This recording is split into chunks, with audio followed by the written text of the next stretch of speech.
banyak orang yang hidupnya nggak bahagia, itu bukan karena dia tidak diberi nikmat sama Allah.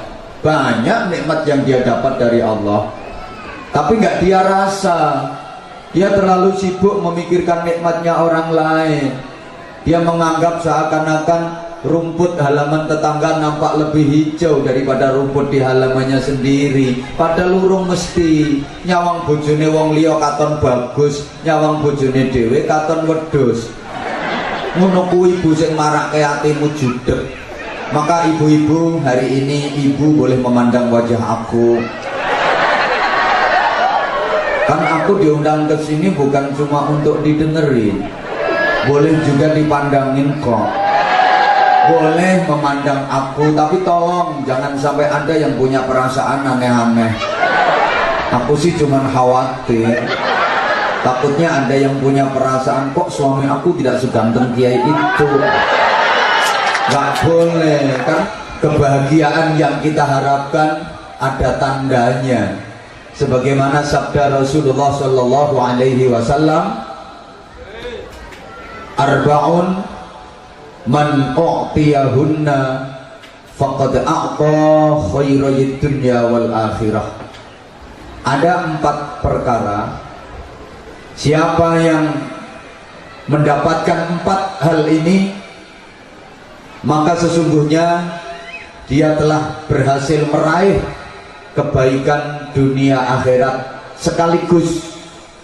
Ini senada dan selaras dengan doa yang sering kita panjatkan, yang banyak orang bilang doa sapu jagat, Rabbana atina fid dunya hasanah wa fil akhirati hasanah wa qina adzabannar. Ya Allah, berikanlah kepadaku kebaikan di dunia, berikan pula kebaikan di akhirat, dan selamatkan dari azab neraka. Ini pelajaran buat kita para jamaah. Kalau berdoa memohon kepada Allah itu jangan minta apa yang kita inginkan, tapi mintalah kebaikan. Ojo nyuwun apa sing kita kepingini, ning nyuwuna kesaenan. Allahumma sholli ala Muhammad. Karena apa yang kita inginkan belum tentu jadi kebaikan. Kita kok kaya ora paham ya. Orang yang mendapatkan 4 hal ini berarti dia sudah bisa meraih kebaikan dunia akhirat. Apa saja 4 hal itu? 1, qalban syakira, hati yang pandai bersyukur. Yang kedua, walisanan dzakira, lesan yang banyak berzikir. Yang ketiga, wabadanan 'alal bala'i sabira, orang yang sabar dalam menghadapi setiap ujian hidup. Yang keempat, wazaujatan la tabghihi haraban fi nafsihi wa maliha, mempunyai istri atau suami, lebih tepatnya pendamping hidup, yang tidak mengajak perang, tidak mengajak ribut, baik dalam urusan pribadi maupun harta benda. Secara singkat saya jelaskan karena waktunya terbatas. Kok orang terbatas ya kok sama narep yang kene nganti 40 tahun ngono lho. 4 tanda bahwa orang itu berhasil meraih kebahagiaan dunia akhirat. Yang pertama, hati yang pandai bersyukur. Rasulullah meredaksikan pakai hati yang pandai bersyukur, bukan hanya lesan, bukan hanya sekedar di bibir alhamdulillah alhamdulillah, bukan itu, tapi hakikatnya syukur itu memang pakai hati. Kalau kita urut para jamaah, orang syukur itu kaitannya dengan kenikmatan. Kenikmatan itu membuat bahagia, dan bahagia itu tempatnya di hati. Allahumma sholli ala Muhammad. Sukses di dunia ini mungkin ukurannya harta, tapi bahagia itu ukurannya adalah hati. Maka satuan kekayaan bukan rupiah, Satuan kekayaan bukan real, bukan ringgit, bukan won, bukan yen, bukan dolar, tapi satuan kekayaan itu adalah hati. Saya ulang, sukses di dunia ini mungkin ukurannya harta, tapi bahagia itu ukurannya adalah hati. Banyak orang yang secara materi sukses, hartanya berlimpah ruah, orang yang berlimpah recep, berlimpah ruah sak posone sak sawale, ning hatinya ora bahagia. Pabrike pitu, mobile pitu, tapi kena stroke, ora iso nitih mobil pitu mau. Sing nitih mobile malah supir, piyambake malah tumpake gledekan didorong no pinggire. Apa artinya mobil pitu ning tumpakane gledekan nang ambekane. Siapa ngomong pantes no? Makasih. Sehingga hidup ini yang penting bukan apa dan berapa yang kita dapatkan, tapi yang penting adalah apa dan berapa yang bisa kita rasakan.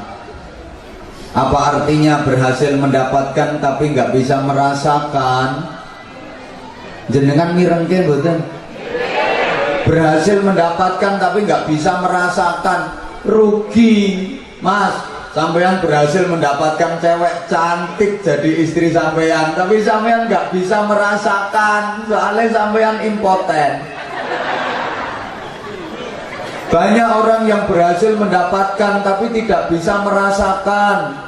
Berhasil mendapatkan jabatan, kepingin jadi anggota dewan, leh kampanye berapi-api, saudara dia ngetokke duit ratusan juta bahkan miliaran, nyebar pamflet di mana-mana, baliho disebar, foto tempel ke nganti nang pohon nang wit dipaku tempeli fotone, dia rela jadi penunggu pohon. Nanti demit-demite podo nyingkrih, soalnya wis ana sing nunggoni. Berhasil dapat jabatan jadi anggota dewan, tapi nggak bisa merasakan, soalnya leh rong wulan wis masuk penjara. Woi, hidup ini bukan tentang apa dan berapa yang kita miliki, tapi hidup ini adalah tentang apa dan berapa yang bisa kita nikmati untuk kita syukuri. Apa artinya punya segalanya kalau nggak bisa menikmatinya? Percuma. Punya televisi gede lebar 3000 in, tapi meripate belek terus. Percuma TV gede yang meripate belek, mending TV cilik-cilik neng meripate sehat, sakit mencicili sak waktu-waktu, sakit mentelengi sak waktu-waktu. Percuma dong bisa beli kursi harganya 3 miliar neng bokongi udunen ora waras-waras, mboten saged lenggah. Nggih mending luwung kursi elek teko pring, pakune teng serongat dilungguhi bokong kecantol nganti gubrah getih ning sehat. Sesuk wani lungguh melih senajan bokonge kecantol melih. Rugi, bisa tuku daharan, makanan harganya mahal katanya lezat, ning ilate melentung sak kelopo-kelopo. Panganan ora enak ning milate sehat. Ngoten to nggih? Hui. Nggih bedane panganan enak kalih mboten nggih ming tengilat kalih teng tenggorokan. Pirang detik niku. Sing sugih mangan sate, sing melarat mangan tempe. Bedane ming nang ilat kalih tenggorokan, mampir sekedap mlebu teng bleng sami mawon. Apa maneh yen wis medal persis. Apa yang bengi mangan sate esok medal renteng-renteng kados tasbih.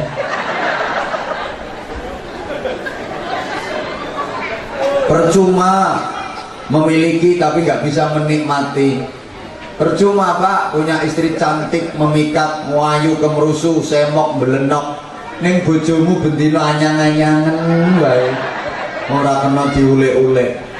Mending istri nggak begitu cantik tapi sehat, sewaktu-waktu bisa dipakai.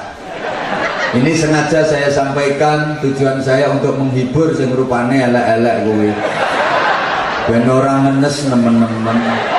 Ngapunten Bu, menawi jenengan kok diece karo bojo, diilok-ilokke, rupamu elek, cerewet, mboten usah nesu. Nyantai mawon jawabe. Elek yo ben, sing penting ora anyang-anyangen. Panjenengan pengen berkah gesangin apa mboten? Kok ora nyaut ya wong kene iki. Panjenengan pengen tentrem uripe apa mboten? Syukuri yang kita miliki, nikmati yang ada, maka hidup ini pasti akan benar-benar menjadi anugerah buat kita. Gak usah iri dengan nikmat yang didapat orang lain. Mikirin saja gak perlu. Karena kalau hidup ini terlalu banyak mikirin nikmatnya orang lain, pasti susah. Ana tangga tuku apa wae dilebokke ati, lara uripmu. Tangga tuku sapi dilebokke ati, beleng. Akhirnya sapi ini nyundang-nyundang nang jero atimu.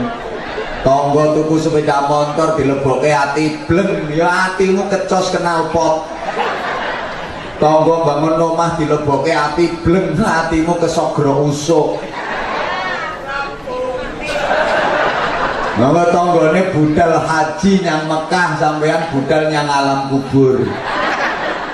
Tangga tuku lemari iri, tangga tuku tanah susah, tangga tuku kulkas ati panas, tangga tuku kol atine merongkol, tangga tuku piring murang-muring, tangga tuku gelas was-was, tangga tuku gelang melang-melang, tangga tuku kalung bingung, tangga tuku ceret mencret.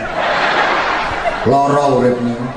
Para jamaah, banyak orang yang hidupnya gak bahagia, itu bukan karena dia tidak diberi nikmat sama Allah. Banyak nikmat yang dia dapat dari Allah, tapi gak dia rasa. Dia terlalu sibuk memikirkan nikmatnya orang lain. Dia menganggap seakan-akan rumput halaman tetangga nampak lebih hijau daripada rumput di halamannya sendiri. Padahal urung mesti. Nyawang bojone wong liya katon bagus, nyawang bojone dhewe katon wedhus. Ngono kuwi ibu sing marake atimu judeg. Maka ibu-ibu, hari ini ibu boleh memandang wajah aku. Kan aku diundang ke sini bukan cuma untuk didengerin, boleh juga dipandangin kok. Boleh memandang aku, tapi tolong jangan sampai ada yang punya perasaan aneh-aneh. Aku sih cuman khawatir, takutnya ada yang punya perasaan, kok suami aku tidak seganteng kiai itu. Gak boleh, karena wajah ibu juga tidak secantik istri aku. Ya gak level lah. Bujuku dibanding ke wong kene jauh. Jauh. Bujuku orang ini.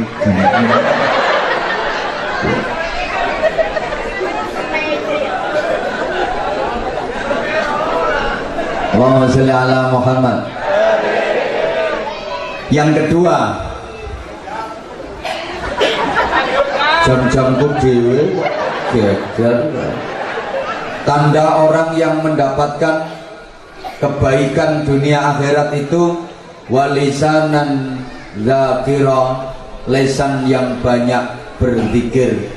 Rasulullah memberikan standar ini sesungguhnya untuk orang awam, karena zikir itu tartitu bismillahi lisanan au fikratan au qalban, mengulang-ulang mengingat dan menyebut nama Allah dengan lesan, dengan pikiran dan dengan hati, yang tujuannya untuk merangsang agar kita selalu menyadari keberadaan Allah Subhanahu wa ta'ala.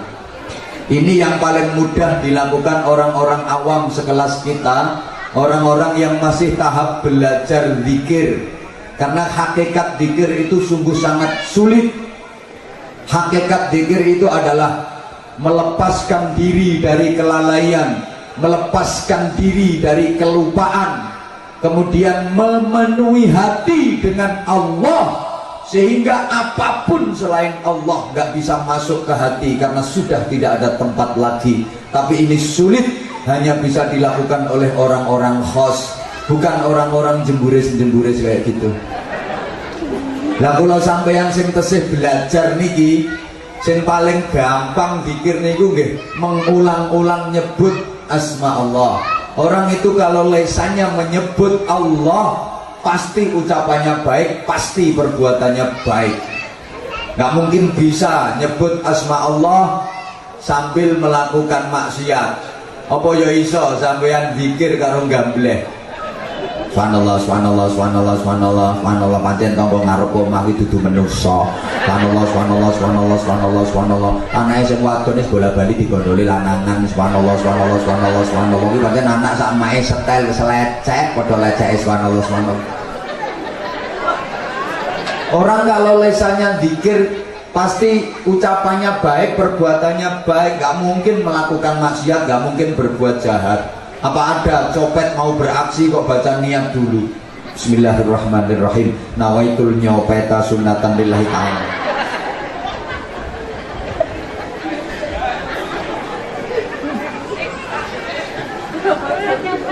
Zikir itu ruhul a'mal, rohnya semua amal, nyawane amal itu zikir. Jadi amal ibadah apapun itu ibarat jasad, dan zikir itu adalah rohnya. Kalau ada amal tapi nggak ada zikirnya, berarti itu ada jasad tanpa roh. Patung, boneka, gombal mukiyo, nggak ada jasad, nggak ada roh.